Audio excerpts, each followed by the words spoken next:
ఎన్నికల ప్రచారంలో దూసుకుపోతున్నారు చంద్రబాబు. రాష్ట్ర వ్యాప్తంగా సభలు, రోడ్ షోలతో ప్రచారంలో వేగం పెంచారు. ఇవాళ కడప, కర్నూలు జిల్లాల్లో పర్యటించనున్నారు సీఎం. చంద్రబాబుతో పాటు జమ్మూ కశ్మీర్ మాజీ ముఖ్యమంత్రి ఫరూక్ అబ్దుల్లా ప్రచారంలో పాల్గొంటారు. కడపలో బహిరంగ సభ ముగిసిన అనంతరం కర్నూలు జిల్లా ఆళ్లగడ్డ సభకు హాజరవుతారు. సాయంత్రం బళ్ళారి చౌరస్తా నుంచి రోడ్ షో నిర్వహిస్తారు.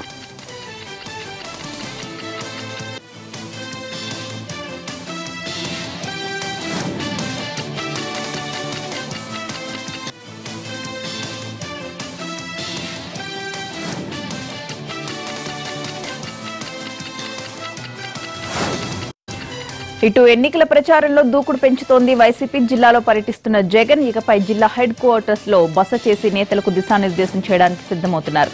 అలాగే షర్మిల, విజయమ్మ ప్రచారంతో పాటు తన సభలను కూడా పెంచుతున్నారు ఆయన. ఇవాళ మేనిఫెస్టో కమిటీతో సమావేశం కానున్నారు వైసీపీ అధినేత.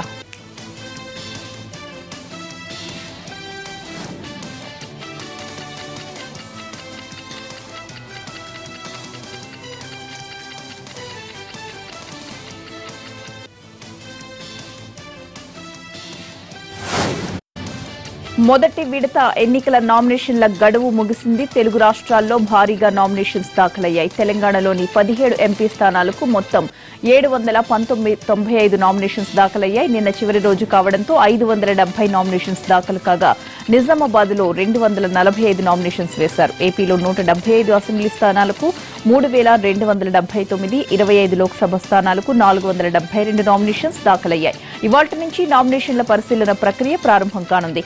ఎల్లుండి వరకు నామినేషన్ల ఉపసంహరణకు గడువుంది.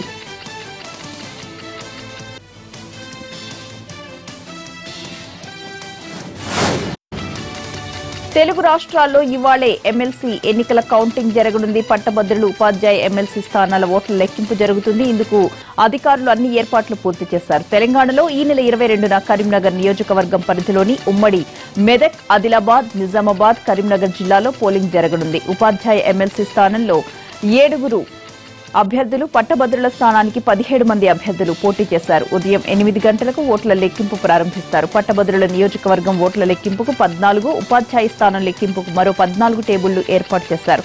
ప్రతి రౌండ్కు 1000 ఓట్ల చొప్పున లెక్కిస్తారు. ఈ 2 రౌండ్లలో పూర్తి చేసి మధ్యాహ్నం వరకు ఫలితాలు వెల్లడించే అవకాశం ఉంది.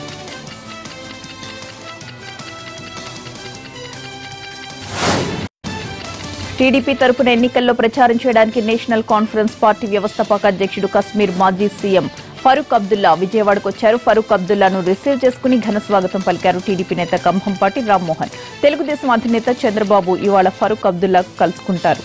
ఇద్దరు నేతలు కలిసి ఎన్నికల ప్రచారంలో పాల్గొంటారు. ఇవాళ కర్నూలులో చేపట్టిన చంద్రబాబు ప్రచారంలో ఫరూక్ పాల్గొంటారు.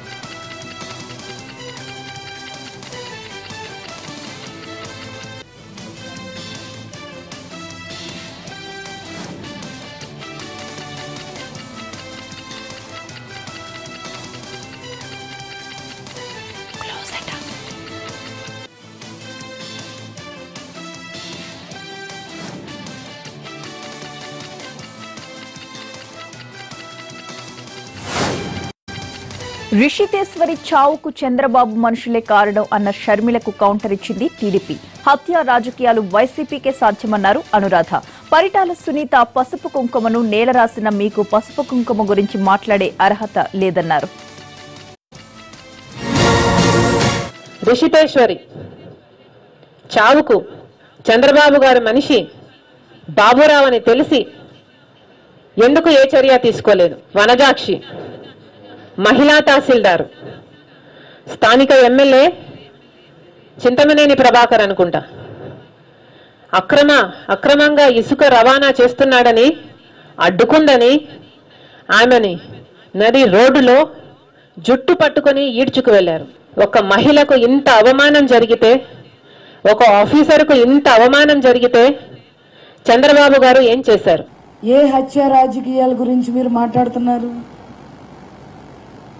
అనంతపురంలో పరిటాల రవి గారి హత్య చేసిందేగాక పరిటాల రవి గారి ఆత్మీయుల్ని, కార్యకర్తల్ని, తెలుగుదేశం పార్టీ కార్యకర్తల్ని వేల మందిని పొట్టన పెట్టుకున్న మీరు, వేల మంది మహిళల పసుపు కుంకుమలు తుడిచేసిన మీరు ఎవరో దాకేందుకు మీకు ప్రత్యక్షంగా పరిటాల రవి గారి భార్య గారైన సునీతమ్మ గారే కనపడతా ఉంది.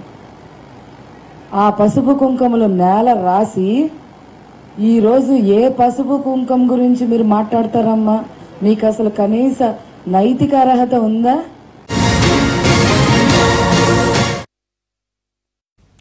రాష్ట్రాన్ని అభివృద్ధి చేయడం ఒక్క చంద్రబాబుకే సాధ్యమని అవినీతిలో కూరుకుపోయిన జగన్ ఇది ఎన్నటికీ సాధ్యం కాదని అంటున్నారు టీడీపీ నేతలు.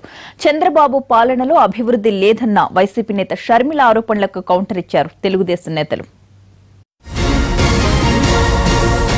అమరావతి 4,000 ఎకరాలు, ఎకరం 3 కోట్లు 4 కోట్లు విలువ చేసే భూమిని కేవలం 50 లక్షల రూపాయలకి తన బినామీలకి ప్రభుత్వం తరఫున అమ్మేసి ప్రభుత్వం ఖజానాకి గండి కొట్టలేదా చంద్రబాబు గారు? ఇది అన్యాయం కాదా? రాజమౌళి దర్శకత్వంలో గ్రాఫిక్స్ చూపించారు, మనోళ్ళు సరిపోరు అన్నట్టు సింగపూర్ నుంచి ప్లానర్స్ని రప్పించారు, 3D మోడళ్లు చూపించారు తప్ప ఈ రోజుటి వరకు అమరావతిలో ఒక్క శాశ్వత భవనమైనా కట్టారా? అమ్మా షర్మిల గారు, ఇప్పటికైనా మీరు ఏపీ రాష్ట్రంలో అడుగుపెట్టి ఏ కారణంతో అయినా ఇన్ని రోజుల వరకు తర్వాత మీరు కనిపించినందుకు మొట్టమొదటిగా మేము చాలా సంతోషిస్తున్నామమ్మా. మీ అన్నయ్య గారు దగ్గర 17 నెలలు జైల్లో ఉన్నప్పుడు పాదయాత్ర చేసినటువంటి మీరు కేవలం మీ అన్నయ్య మీద ప్రేమతో రాజకీయాన్ని కూడా వదిలిపెట్టుకొని ఇన్ని రోజుల తర్వాత ఏపీకి వచ్చి ఎందుకు మా రాష్ట్ర ప్రజల్ని తప్పుదోవ పట్టిస్తున్నారని నేను ప్రశ్నిస్తున్నాను. సంవత్సరాల పాటు బెంగళూరులో దాక్కుని ఇప్పుడు బయటకొచ్చిన షర్మిలకు టీడీపీ గురించి మాట్లాడే హక్కు లేదని అన్నారు టీడీపీ నేతలు. రాష్ట్రంలో అభివృద్ధి లేదన్న షర్మిల మాటల్ని వారు తప్పుపట్టారు. బాబు మోడీ జోడీ కలిసి ఆంధ్ర రాష్ట్రానికి రావాల్సిన చట్టబద్ధంగా న్యాయబద్ధంగా రావాల్సిన ప్రత్యేక హోదాను ఎగ్గొట్టేశారు. బీజేపీ పార్టీ మన చెవిలో పూలు పెట్టి మనకంత ద్రోహం చేసే సాహసం చేసింది అంటే దానికి కారణం చంద్రబాబు గారు వాళ్ళను ప్రశ్నించరు అన్న నమ్మకం కాదా? హోదా వద్దు ప్యాకేజీయే ముద్దు అని చంద్రబాబు గారు అసెంబ్లీలో ధన్యవాద తీర్మానం పెట్టలేదా? హోదా కోసం పోరాడుతామంటే జైల్లో పెడతానని చంద్రబాబు గారు బెదిరించలేదా? హోదా వచ్చిన రాష్ట్రాలు ఏం బాగుపడ్డాయి అని చంద్రబాబు గారు హేళన చేయలేదా? ఈవిడ పక్కనున్న బెంగళూరులో కూర్చొని అన్న జైల్లో ఉన్నప్పుడు ఒకసారి రాష్ట్రంలో చుట్టి తిరిగింది. ఆ తర్వాత మళ్ళీ ఇప్పుడు వచ్చేసి ఏదో అవాకులు చెవాకులు అని చెప్పని ఆవిడ చాలా ఈరోజు తీవ్రమైన పదాలను ఉపయోగించి చంద్రబాబు నాయుడు గారి గురించి, తెలుగుదేశం పార్టీ 5 సంవత్సరాల్లో చేసిన అభివృద్ధి గురించి మాట్లాడడం కూడా మనం చూసాము. భూతద్దం పెట్టినా కూడా అభివృద్ధి కనిపించట్లేదట. ముందు మీరు కళ్ళు మూసుకున్న కళ్ళు తెరుచుకొని మామూలుగా చూస్తే చాలు, మీకు అణువణువున ప్రతి ఇంచులో కూడా ఈ రాష్ట్రంలో జరిగిన అభివృద్ధి జరుగుతుంది. షర్మిల గారు వైసీపీ మహిళ వైఎస్ షర్మిల విమర్శలకు TDP MLC YV Rajendra Prasad counter ఇచ్చారు. జగనన్న వదిలిన బాణం గత ఎన్నికల్లో గాయపరిచి వెళ్లిందని, ఆ బాణం మళ్లీ మరోసారి ఆయన అంబుల పొదిలోకి వెళ్లిపోతోందని సెటైర్ వేశారు. మంత్రి లోకేష్ మీద షర్మిల చేసిన విమర్శలపై మండిపడ్డ రాజేంద్ర ప్రసాద్ ఆయనకు సత్తా ఉందన్నారు. ఇన్నాళ్ళకి మాట్లాడడం స్వాగతిస్తున్నాం. సోదరి చక్కగా జయప్రదంగా ప్రచారం నిర్వహించి గత ఎన్నికల ఫలితాలని పునరావృతం చేసి ఆవిడ రాష్ట్ర ప్రజలకు కానుకగా అందించి వెళ్ళాలని వెళుతుందని ఆశిస్తూ, జగనన్న వదిలిన బాణం గత ఎన్నికల్లో జగనన్నే గాయపరిచి వెళ్ళిపోయింది అమ్ముల పొద్దులోకి. మరలా అదే కథ పునరావృతం అవుతుందని, ఆ బాణం మళ్ళీ జగనన్నకే నష్టం కలిగించి మరలా తిరిగి అమ్ముల పొదిలోకి వెళ్ళిపోతుందని ఆశిస్తూ ఆవిడకి మనస్ఫూర్తిగా స్వాగతం పలుకుతున్నాం. షర్మిల గారే కాదు, తప్పులేదు, విజయమ్మ గారు కూడా ప్రచారంలోకి రావచ్చు. నేను మామూలుగా మాట్లాడుతా అంటే చూసాం 3 పాయింట్లు. లోకేష్ బాబు గారికి ఏదో 3 శాఖలు ఇచ్చారు, ఐటీ శాఖ అక్కడ వాళ్ళకి కేటీఆర్ గారికి ఇచ్చారని చెప్పి ఎక్కడ ఇచ్చారని ఒకళ్ళని చూసి చేయని అవసరంలా. మా లోకేష్ బాబుకి ఆ సత్తా ఉంది, ఆ కెపాసిటీ ఉంది, ఆ లీడర్షిప్ క్వాలిటీ. తెలంగాణ ముఖ్యమంత్రి కేసీఆర్ మద్దతిస్తుంది, వైసీపీ పార్టీకి కాదని ప్రత్యేక హోదాకు మద్దతిస్తున్నారని అన్నారు వైఎస్ జగన్. అన్ని రాష్ట్రాలు స్టేటస్ కి మద్దతు ఇవ్వగాలేంటి, కేసీఆర్ మాత్రం ఇస్తే తప్పేంటి అని ప్రశ్నించారు. చంద్రబాబు నాయుడు గారిని అడుగుతా ఉన్నా, అయ్యా చంద్రబాబు నాయుడు గారు, కేసీఆర్ గారు 1000 కోట్లు ఇచ్చారు జగన్కు అని అంటా ఉన్నారు. నేను చంద్రబాబు నాయుడు గారిని అడుగుతా ఉన్నాను, అయ్యా చంద్రబాబు, ఆయన 1000 కోట్ల రూపాయలు ఇస్తూ ఉండగా నువ్వేమైనా చూసావా చంద్రబాబు అని అడుగుతా ఉన్నాను ఈ పెద్ద మనిషి చంద్రబాబు నాయుడు గారిని.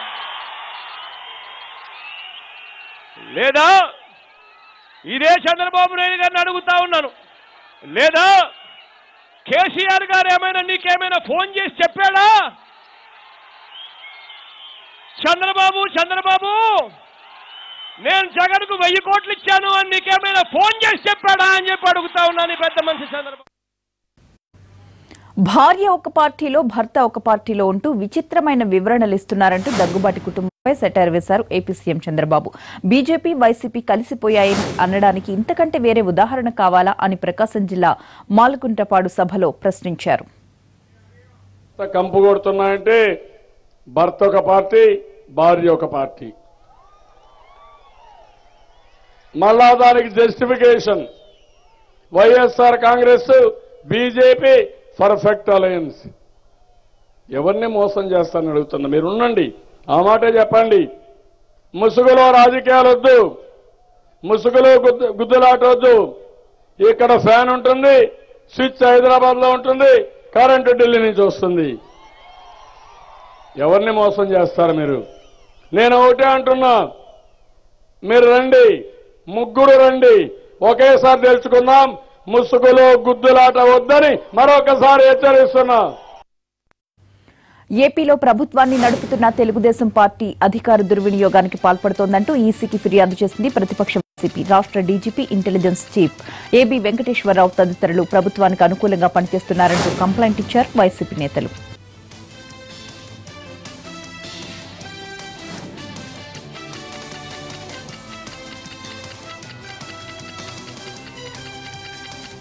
ఎన్నికల సందర్భంగా డబ్బు తరలింపు, ఫోన్ ట్యాపింగ్, ఓట్ల తొలగింపు అంశాలను ఈసీ దృష్టికి తీసుకువెళ్లారు వైఎస్ఆర్ కాంగ్రెస్ నేతలు.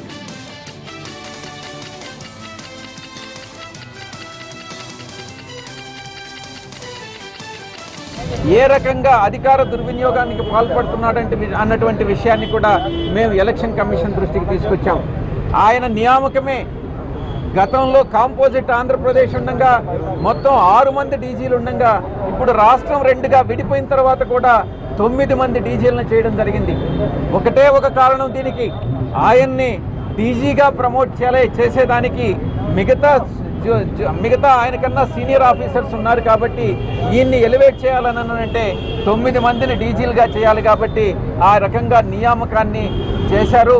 దాన్ని నిబంధనలు ఉల్లంఘించారన్నటువంటి విషయాన్ని మేము ఎలక్షన్ కమిషన్ దృష్టికి తీసుకొచ్చాం.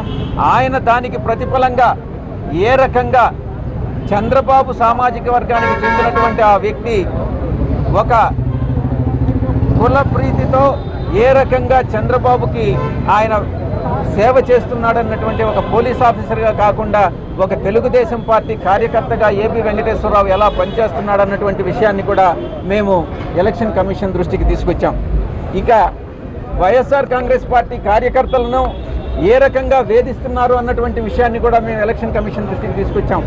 మొత్తం గతంలో తెలుగుదేశం పార్టీ చాలా మందిని బోగస్ ఓటర్స్ని చేర్పించినటువంటి ఇంచుమించుగా 40 లక్షల పైచిలకు దొంగ ఓటర్లను నమోదు చేయించారు. జెన్యూన్ ఓటర్స్ ఎవరైతే ఉన్నారో, వైఎస్ఆర్ కాంగ్రెస్ పార్టీ సింపథైజర్స్ ఎవరు ఉన్నారో ఓటర్స్ని డిలీట్ చేయడం కూడా జరిగింది. దానికి ప్రతిగా మా వైఎస్ఆర్ కాంగ్రెస్ పార్టీ కార్యకర్తలు ఎలక్షన్ కమిషన్కి వాళ్ళ వెబ్సైట్ ద్వారా డిలీషన్కి బోగస్ ఓటర్లు ఏదైతే రికార్డ్ చేశారో వాటిని డిలీషన్కి వీటిని అప్లై చేసినప్పుడు మా కార్యకర్తల మీద మొత్తం 438 కేసులు పెట్టడం జరిగింది. ఇదంతా కూడా ఆర్టీఐ కింద ఇన్ఫర్మేషన్ సేకరించాం. ఆ ఇన్ఫర్మేషన్ అంతా